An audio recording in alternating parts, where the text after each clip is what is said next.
Hello, everyone, and welcome to the Yale School of Management. We're coming to you today from Evans Hall. That's the picture that you see here in front of you on the screen. My name is Keith Gallinelli. I'm the Director of Admissions here for the MBA for Executives program, and I'm joined by my colleague, Emily. Emily, you want to introduce yourself? Yes, absolutely. Hello, everyone. Good afternoon. Thanks so much for tuning in. My name is Emily Whitehouse, and I serve as Associate Director of Admissions here at Yale SOM here at Evans Hall. All right. So as we get started today, we wanted to talk a little bit about the program. We've just done our introductions, but we're going to go over the MBA for Executives program. We'll talk a little bit about the admissions process, which I'm sure that everybody would like to learn a little bit more about. But as we get started, as you think of Yale University, you might think of kind of the tradition, the older. I mean, this is Sterling Memorial Library. It's part of this university, which is over 300 years old. And Yale has built a legacy on educating leaders really that serve across the government, political, public, private sectors, educating presidents and political leaders, Supreme Court justices, a lot of people, Nobel Prize winners. That is kind of the tradition of Yale. But when you look at the School of Management, and this is an image inside of our building, this is the Ross Library here at the School of Management, you'll notice a couple of things. Number one, there's no books in the library itself, actually. It's more of a study space or a place for students to gather. And it's glass. The building itself is very, very transparent. There's glass everywhere. And this was done on purpose. And when the design of the school was created, really to show that kind of transparency, which is one of the goals and the mission of the Yale School of Management. And so talking about that, we wanted to get into and start the presentation off with what is the mission of the School of Management. And it is a place where we're educating leaders for business and society. So we're looking for people that want to be leaders. They want to make a difference, not just in their companies, but in the public sphere, the private sphere. They want to bring the best ideas from a variety of industries and regions. And so this mission is really embedded into a lot that we do. The faculty, the staff, the students that are coming here are here because the mission is meaningful to them. And the graduates, when they're leaving the school, they're really hoping both to become leaders that build high-functioning teams within their organizations, but also people that want to contribute to the well-being of their community. So it's not just all about business, it really is about society as well. And so the mission really informs everything that we do here. And what we're going to do today is we're going to go back and forth a little bit. I'm going to turn it over to Emily, and she's going to give a little bit of an introduction of some of the parts of our community and our program. So Yes, thank you, Keith. And so, as Keith said, our mission, it's very much core to everything that we do. It's something we all really do take to heart. Ask anyone among our student population, our faculty, our staff, what the school's mission is, and I have no doubt they'll be able to recall it for you with ease. We're incredibly fortunate to have alumni and current students working in the private, public, and nonprofit sectors who are making a difference, really, in their organizations while working in service of the greater good. I would describe our students, as you can see in some of the photos indicated here, as engaged and incredibly engaging individually. And as a whole, they're really an inspired group. They're incredibly mission-driven. They're inspiring individuals. They're really passionate about societal issues and interested in solving some complex challenges of the current day and of the future, some things that we probably haven't even conceived of yet they're already thinking about. They're truly generous, they're inclusive, very much non-transactional, so not this kind of buttoned up style of individual. They're very humanistic in their approach and very much a part of this community of purpose, as we also like to say. And they truly see themselves as leaders at the nexus of business and society. And so you may be wondering who it is that we're looking for. So I gave you some clues on the previous slide, but we're also looking for experienced leaders. So folks that are mid-career, those with management and leadership experience and potential, where an MBA in this executive-friendly format will make the most sense for you. And then also a career evolution that has a strong trajectory, signaling that you have leadership potential. Perhaps you've been moving up within an individual company. Maybe you've already been taking on some more responsibilities within your organization, and you need to build some business acumen or get some of those hard skills or work on some of those soft leadership development type skills to ascend to the next level or take on that new opportunity. And you want to just get yourself prepared for that next step so that you will be ready when the time comes. Some folks are already in those rooms where exciting decisions are being made, and they really want to just make sure that they are in the best possible position to support in those initiatives. Career acceleration and access is also key. This is for folks who are interested in growing in capacity, serving to further impact on a larger scale, and maybe wishing to access resources and opportunities to help them to grow and create real impact and change. And to put a finer point on it, I'll go ahead and introduce you as well to the class of 2024. This is an incredible group that we were lucky to bring in, having roughly 16 years of full-time work experience. There's 10 citizenships represented. We hover around age 40. However, years and age are less important than career trajectory and impact. You have to have at least 7 years to apply to the MBA for Executives program here at Yale. Another major highlight of the class of 2024 is we achieved gender parity with 50% women in the class, very much representative of the U.S. student body population. And then also 56% hold an advanced degree, which really adds to the dynamic and perspectives shared within the classroom. So you may be sitting next to a doctor or a lawyer or someone with another advanced degree, but it is not required for admission, I will say that, but it definitely adds to the classroom when it does happen that way. And I'm going to turn it over to Keith now to discuss the time that's required on campus if you decide this is for you. Okay, so the program itself is a 22-month program, okay? And the way it works is it starts every year in July, and it starts with a 2-week in-person residency. So we're actually getting ready to welcome our students for the class of 2025. They're going to be coming in about 2 weeks, but they will be here on campus for 2 weeks, full-time, basically for about 14 or 15 days. After that, the classes what will happen is they'll be every Friday and Saturday, every other week for the next period of time, from August until May. So you're going to be coming to campus every other week, attending classes. And we'll get into a little bit more details of what those classes look like and some of the options in the coursework as well. After your first year is complete, you'll have another 2 weeks that you will be in person. The first part of that is our Global Week, which is part of our Global Network for Advanced Management, where our students will be traveling to a number of schools around the world that is part of this network.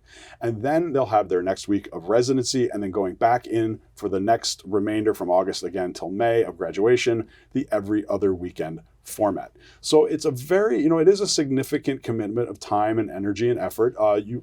We kind of estimate you're going to be out of the office for about 60 days throughout the course of the program. And so this is, again, it's a big commitment for people that want to make it.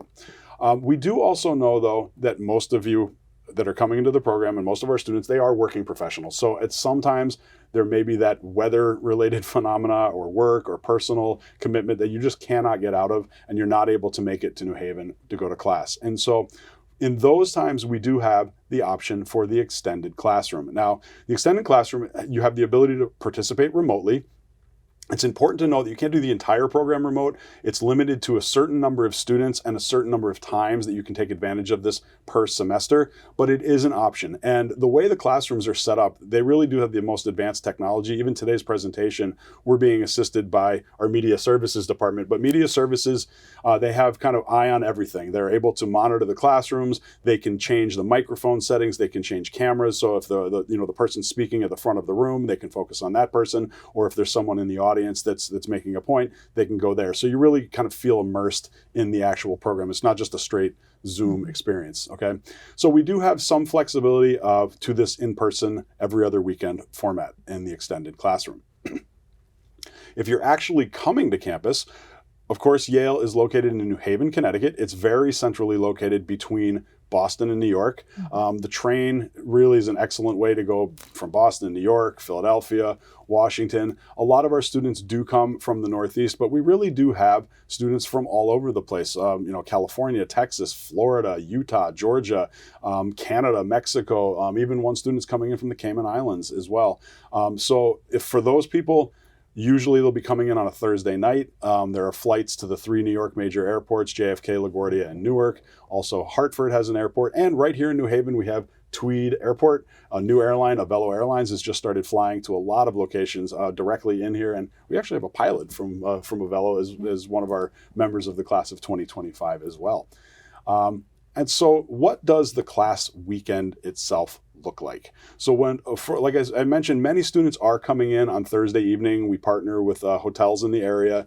A lot of the students take advantage of this because, it adds to the kind of the social network, growing your professional, your business network. So you really, get to know the people in your class. Coming in on Thursday, but classes start on Friday mornings. They start right at 9 o'clock and they end around 5:30 in the evening. After the classes, our program team they do a great job of getting some content in the New Haven area at Yale University to really, kind of show what Yale has to offer. And so a lot of that will happen on a Friday evening. On Saturdays, classes start at 8 a.m. They will end at 3 p.m. And then there is an optional time where you can take advantage of additional coursework or additional sessions that will be offered if you so choose to join that. So classes, again, every other weekend on Friday and Saturday. Great. All right. And so now what we're going to do is we're going to talk a little bit about the curriculum itself. And Emily and I will go back and forth a little bit here, but there are some new changes that have come for students that will be applying for the class of 2026. So Emily, why don't you kind of give us an overview and then we'll get into the details. Absolutely. And so you'll see here from this color-coded curriculum overview we're offering, Year 1 is the integrated core curriculum. And so this is very much organized around perspectives of varying stakeholders in business, not necessarily these narrow functional disciplines. I'll get into that in just a moment. Then you have a global network week nestled between Year 1 and Year 2 in June. So that's an intensive study opportunity for 1 week at one of our global network partner schools.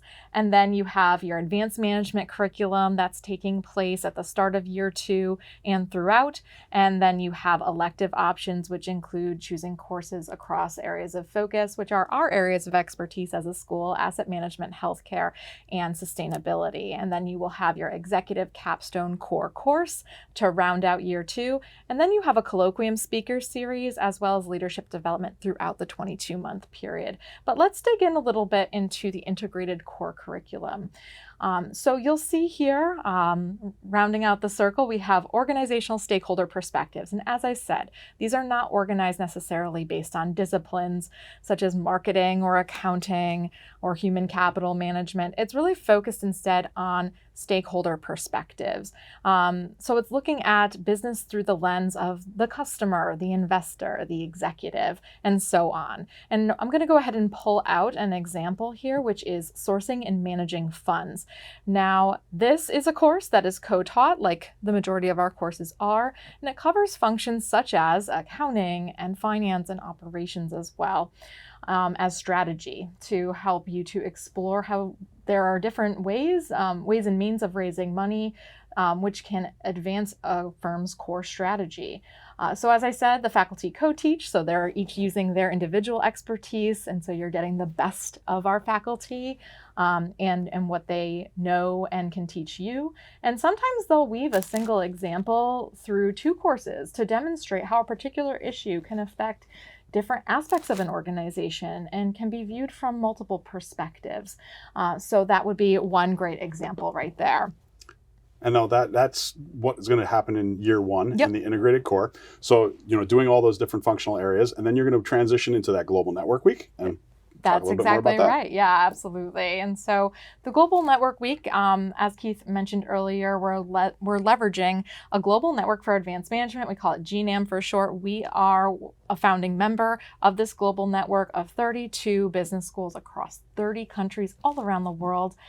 So we leverage this network in a number of different ways, from thinking about collaboration between the administration of those schools, the faculty and the students there, but also for our students, the core of what they're doing with the Global Network would involve a Global Network Week and also some small network online course opportunities, which are optional, but a way to engage in real time with individuals from all over the world pursuing an MBA for executives like you are, but at a different school around the globe. So some of the recent examples, our students are just actually returning from a trip abroad for their Global Network Week. Some examples include Changemakers in Global Food and Agribusiness. That was at UCD Smurfit, which is in Dublin, Ireland. Building and Leading Conscious Enterprises, and that was taking place at IGADE Business School in Santa Fe, Mexico. Some of our students were able to take advantage of Asian Institute of Management in Manila, Philippines, with a course offering of Doing Business in Asia, New Opportunities and Challenges Post-Pandemic.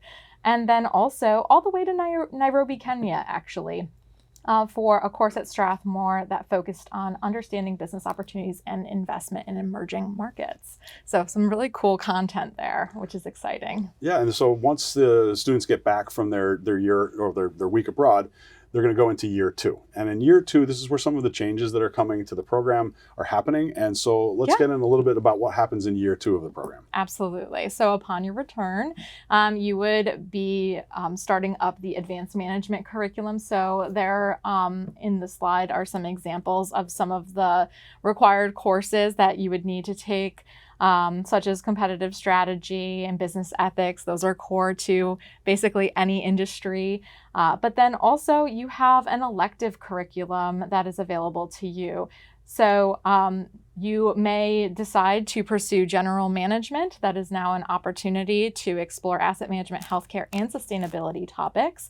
Or you can do as we've been offering, which is an opportunity to really focus your expertise in one of those 3 areas. But I will send it over to Keith to discuss kind of the next piece of that. Yeah, and so you can see, again, as we just mentioned, the advanced management courses. These are year 2 courses. And, it's kind of a structured program, a little bit rigorous program, but there are some choices. So, for example, you might want to say, I'm going to do some big data or data analytics, or I want to do game theory.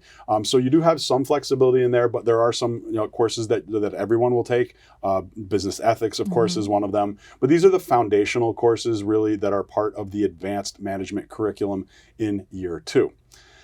Now, in the second part, or part of year 2 as well, this is where you do have some ability to choose and be a little bit more flexible. So, as mentioned, general management, you have an opportunity to choose elective courses across all 3 of our areas of focus. Or if you decide to specialize, you'll be taking a few more courses in one particular area. The same thing will happen for the speaker series, the Colloquia Speakers series. If you choose to do the general management track, you'll have an opportunity to go to multiple Colloquia series. But if you're going to be doing one of the areas of focus, more of your Colloquia Speaker series will be in that area. And a little bit more details on what is included in the areas of focus. There are 3 main areas here at the Yale School of Management. One is asset management. This is led by Professor Will Getzman, and this is not just picking stocks or managing a portfolio, but it really looks at multiple perspectives of the asset management area. Professor Getzman, his expertise is in kind of alternative assets, real estate, private equity, venture capital, hedge funds, kind of factor investing, cryptocurrency, and there's a number of courses that would be in that area of focus track. Healthcare. Now, this is the area where the entire MBA for Executives program started many years ago. Professor Howard Foreman leads this, and this is really focused on the healthcare industry. So people that are coming from hospitals or insurers, pharmaceutical companies, investors, startups, medical device startups. There's a lot of people that are coming into this area because we understand that healthcare is one of the most important parts of our economy. It's evolving, it's complex, and so not only do we have professors and classes that are being taught from the School of Management, but also using all of Yale's resources, we have the Yale School of Medicine and the Yale School of Public Health. So that's the healthcare track. In sustainability, Professor Todd Court, he actually has dual appointments at the Yale School of Environment and the Center for Business and the Environment, but many of the courses in here focus on sustainability, because really we understand that companies and leaders need to weave sustainability into everything that they do. Next year, a course will be offered with between asset management and sustainability, which is the ESG investing. So you'll have the opportunity, if you decide to focus in an area, to take more classes in that area. If you decide to general management, you can kind of pick and choose with what you would like to do. So, all right. Yeah, Colloquia so speakers. there have been some fabulous colloquia that have taken place over the years in this program, and so this is an opportunity for Todd and Will and Howie to bring some of the best of their network, their friends and peers in these spaces that are really performing at some incredible levels. And so it's really wonderful that they're so willing to spend their time cultivating this incredible speaker series, which brings leading thinkers and innovators really across healthcare, asset management, and sustainability. I'll just pull out a couple of examples here. Cliff Asness, which is, he's the founder and CIO of AQR Capital Management, which is based here in Connecticut. Healthcare, we have Amanda Skinner, who's actually also an alumnus of the Yale School of Management. She is president and CEO of Planned Parenthood of Southern New England. And then also for sustainability, we have Danielle Murfeld, and she is vice president and CTO of GE Renewables. So some incredible stars grace us with their presence during those colloquium class weekends. Those typically happen on Fridays. So if you come in for a Friday visit, you may just have an opportunity to check out some of those offerings. And if that wasn't enough, we also have some incredible additional opportunities for you too. Say, for instance, you have interest in entrepreneurship, which a lot of our students do. A lot of our students are angel investors and are engaged in a number of different projects aside from their day jobs. So entrepreneurship is something that's really near and dear to the Yale School of Management and is embedded in our curriculum as well through an entrepreneurship and new ventures course within the asset management track. There's also entrepreneurial finance. So it's really embedded as it is. But if you want to take that a step further, we also have an entrepreneurship office with professors Kyle Jensen and Jen McFadden, who is actually a Yale SOM alumna as well. And students are able to incubate an idea really through the strategy phase, all the way through implementation, and also utilize some other resources such as the Center for Innovative Thinking at Yale, or Sci-City, which provides programming, mentorship, accelerators, and incubators for business ideas. So very exciting stuff that's happening in that space. Also, you have an opportunity to take elective courses across Yale if your interest dictates and if time allows, because of course you have a lot to do. You'll be spending a lot of time in the classroom as it is, but you also have an opportunity to pursue courses that are offered at other graduate schools, such as the Yale School of the Environment or Yale Law School. And we also offer, as I said, those small network online courses for credit, which are offered virtually through the Global Network for Advanced Management. And then also there's some independent research study opportunities available that it's very student driven, but you can leverage our incredible faculty directors to make connections to some of our full-time faculty that might be interested in the same thing you're interested in and might want to develop a research project with you. And we actually have a good example of that to pull out momentarily, but I will also share that as Keith mentioned earlier in the presentation, we have what's called Friday Cross Campus, which is an opportunity to really dive into Yale, kind of the culture and the community element of being a part of Yale University. We're very integrated with our home university, and our program team dedicates a lot of time and energy to creating experiences so that you can learn more about the legacy and traditions that you might enjoy as a Yalie. And so this is also, a great opportunity for networking and building relationships with your cohort and alumni in the area that still frequent these events, and you'll still see them around campus too. Here, top left, there's a picture of the Yale Whale, which is Ingalls Rink, where hockey is played. It's literally a stone's throw from our building, very exciting. Then also the Yale versus Harvard football game that happens in November each year, a big draw of alums and students of all types. And then the Sterling Memorial Library is there in the center, just fabulous Gothic architecture to enjoy. The Leitner Planetarium is a beautiful space that our students really were raving about most recently when they attended, and the Beinecke Rare Books and Manuscripts Library, which has an amazing collection, opportunities to really touch history with your bare hands, which is super exciting. And it's probably my favorite space on campus, if I had to say. And then also, Keith mentioned before, the Saturday workshops. So if at 3 p.m. On Saturdays you have availability and interest, you can sign up for a Saturday workshop with some of our rock star faculty and staff here. Some examples from the past include Mark Brackett, who is the founder of the Yale Center for Emotional Intelligence.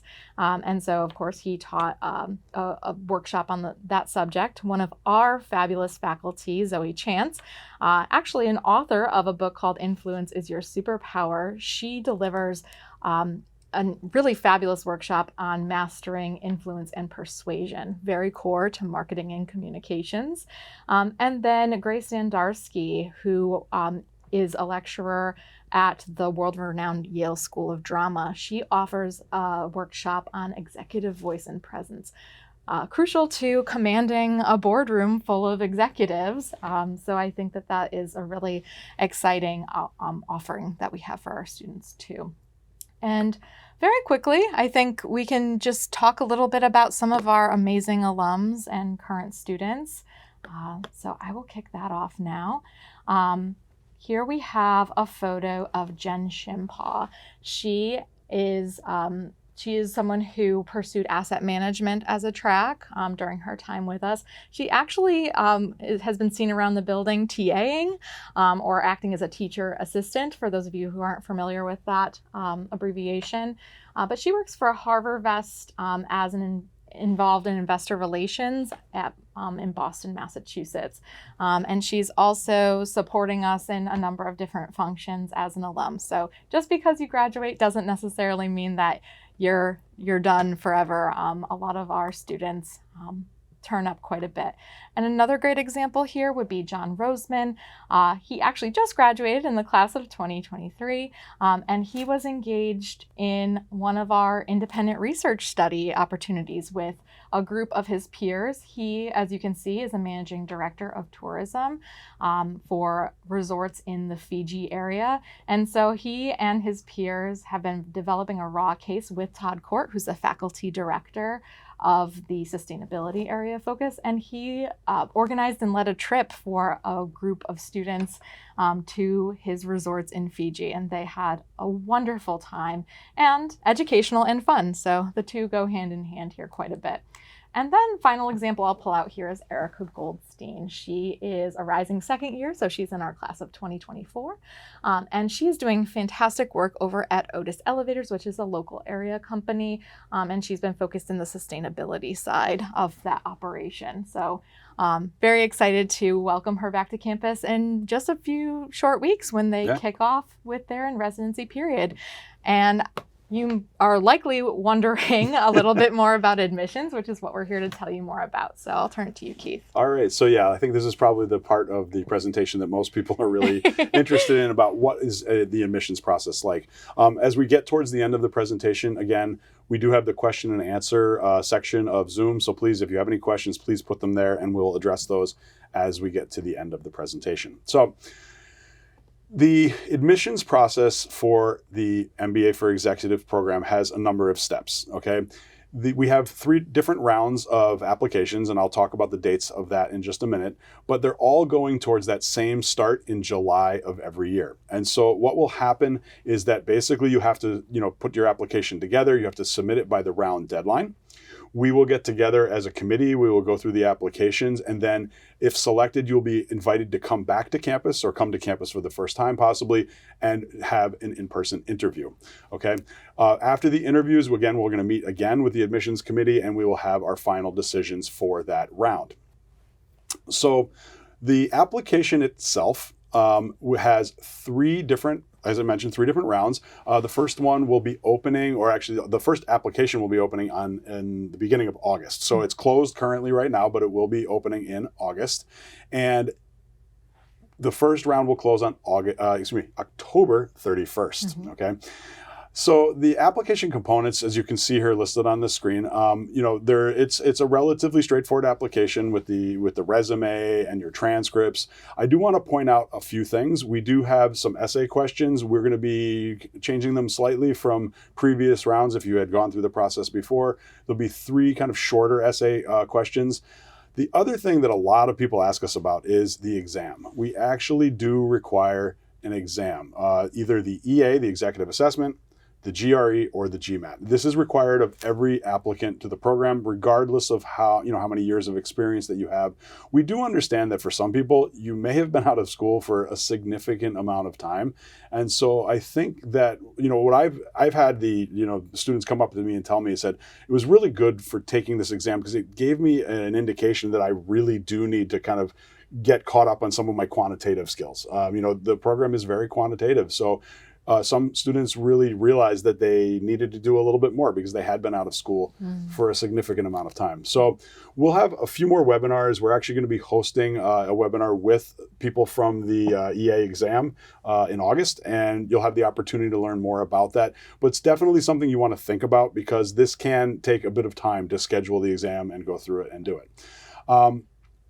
The other thing is that one of the requirements of the program is that you do need to be employed full-time while you are studying. So we are going to be asking for an employer approval. It's important to note that it's not going to be required at the time of application, but if you are invited to interview, this is when we'll start making those connections with your employer. So it's something that you're going to want to think about as you move towards the application. You're really going to want to connect with your network, your personal network. Many of our students have families, and so it's going to be a consideration. If you're going to be away from family, from children, from your spouse for a significant amount of time, you may not have that ability to do things that you had been doing in the past, like taking your children to games and things like that. And so having those conversations is a really important thing you can start doing and preparing. We have a lot of resources on our website about ways that you can go about this, okay? A lot of people also ask us, when should I apply? Should I apply round 1, round 2, or round 3?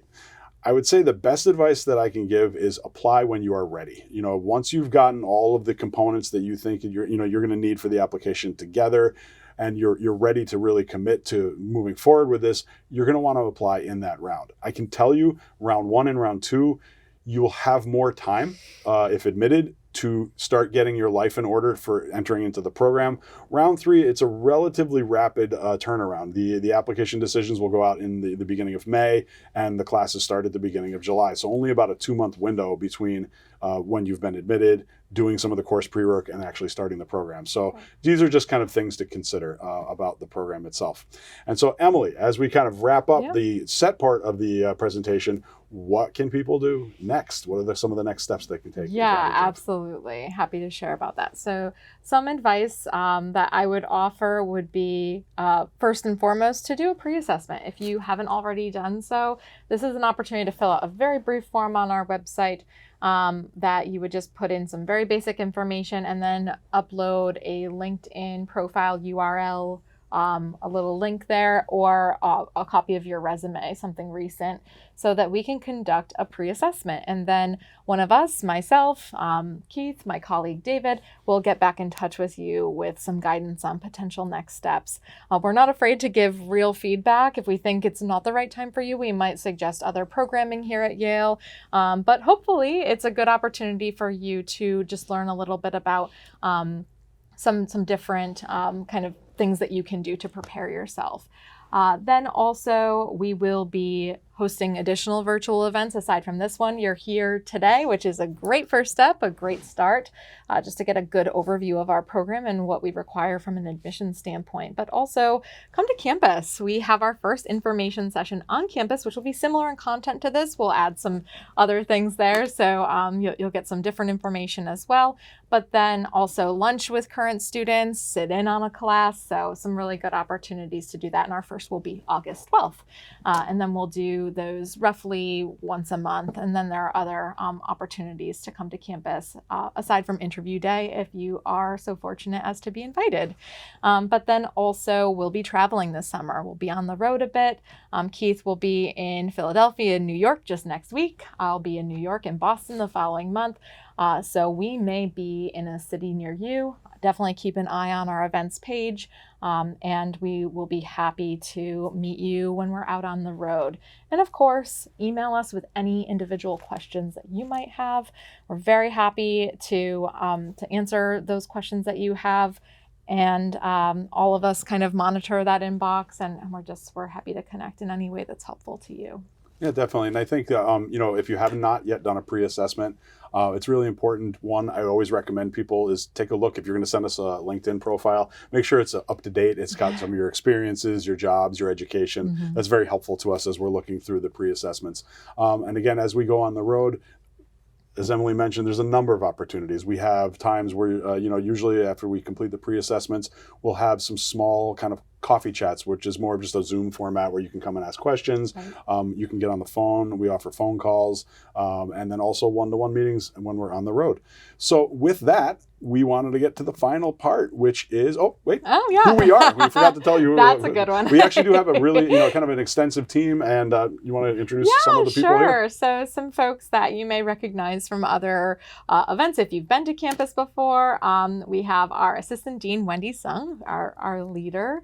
Then we have our colleagues Liz Lewis, Christine Balzano, and David Daniel, who are all Associate Directors of Admission. And then the photo there to the right is kind of our collective. It's the admissions team flanked by the program team. So kind of from the beginning of your process all the way through until you graduate, we are the team that supports you. And you will see us even in admissions if you join our community.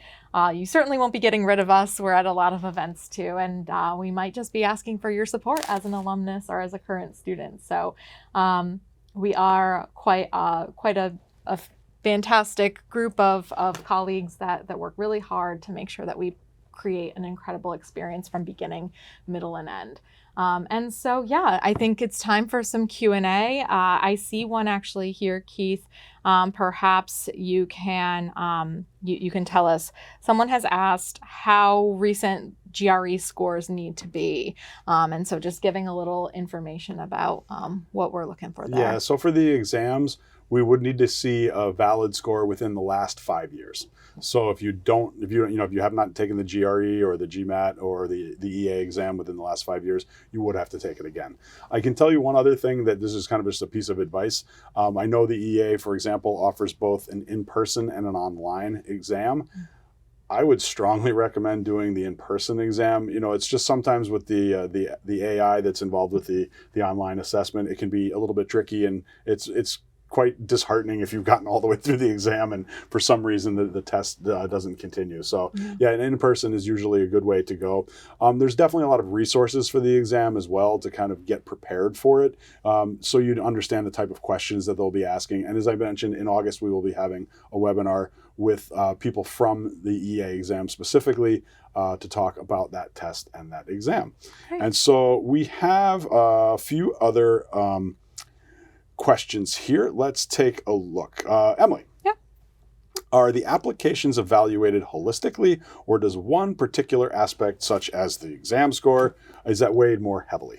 Yeah, that's a great question, Keith. And I would have to say that while it is kind of, an industry standard term, holistic review is very much kind of at the cornerstone of our process. We're not using any special technology to review applications. We really are, as a group, going through each application line by line. We each, as a committee, read each application individually and then come together as a group. And I would say that, of course, we're humans, so there might be something about an application that will really appeal to me individually, but we are looking at each piece of the application in kind of a broader context. I will say that test scores are really helpful, especially if it's been a long time since you've been in school. It just provides us with a more recent data point and an awareness around maybe your quantitative preparedness, your verbal reasoning skills. So it is helpful to us, but it's definitely not weighed above things like, say, your career trajectory or other elements of your performance. I would argue that your best next step is to go ahead and really think through the application as a very reflective process, and putting together a very thoughtful, kind of streamlined application is going to be the best way that you can put your best foot forward. And also just leaving no questions for us, I think is really helpful. Just making sure that you are being very clear regarding why it is that you want to pursue this at this point in your career, and why at Yale, and kind of how you plan to contribute to the community, not just what you're planning on hoping to get out of it. So those are just some little tips, more application tip material, I guess, but yeah, and I think also, helpful. Application tips, I mean, these are really important. One of the things we also ask for is, reference letters or recommendation letters from people that know you and know you professionally. And so one piece of advice here is not looking for the person with the highest title that you can possibly find, but somebody who really, really knows you, and somebody who knows you well, knows your management, your leadership experience, knows a little bit about what you've done in that organization that you've been working in. So that's really an important thing as well from the application standpoint. And so I think that would be that's a good good piece of advice. There is some questions about the kind of the class size and the class makeup. I'm happy to talk a little bit about that. Yeah. Sure. So you saw, of course, our class profile. That should give you a little bit of a sense. I don't know how quickly you were able to count up all the faces in the photo, but we hover somewhere in the realm of 60 to 75 students. I think it just creates the perfect balance between having a real diversity of perspectives and opinions and life experiences in the classroom, while also maintaining a tight-knit cohort that can really get to know one another very well. It might sound a little bit silly, but I hear every single year around commencement time that you really do become almost like family with your cohort. That 2-week intensive period really truly bonds you for that 22 months. It is a pretty intense thing to go through together at a similar point in one's life and career. And so the average class size does hover somewhere around that. So it is a bit smaller than maybe your full-time in residence MBA here at Yale that hovers around 350 per cohort. And so our students are a nice tight-knit group of really unique and interesting individuals. So that's something that we really work hard to cultivate in admissions. Yeah. Again, many times people are wondering about tuition and costs and things like that. One of the questions that came in was the accommodation expenses and things like that. Or the travel expenses, I would say, as well. Yeah. Is that part of the tuition, or is that? Unfortunately, no. Well, what I'll say is this. It wouldn't make sense for that to be a part of the tuition, Keith, for the reason that people are traveling from all different places all around the U.S. and even outside of the contiguous U.S., if you're including Canada and Mexico in that equation. So that would be on the traveler, essentially, to cover things like flights or train tickets or things to that effect. Room and board is covered for the in-residence periods and for the global network weeks. So those different pieces are included in the expenses and the tuition and fees. That's broken out really nicely on our website as well. So definitely have a look there at the breakdown of what is covered by kind of the cost of tuition. Something I will say is that the cost does tend to go up every year by 3 to 5%.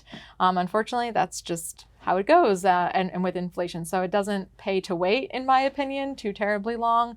If the time is for you, I think you should definitely go forward with your application. So. Well, yeah, and I want, we're actually getting towards the end of Right. our time here today.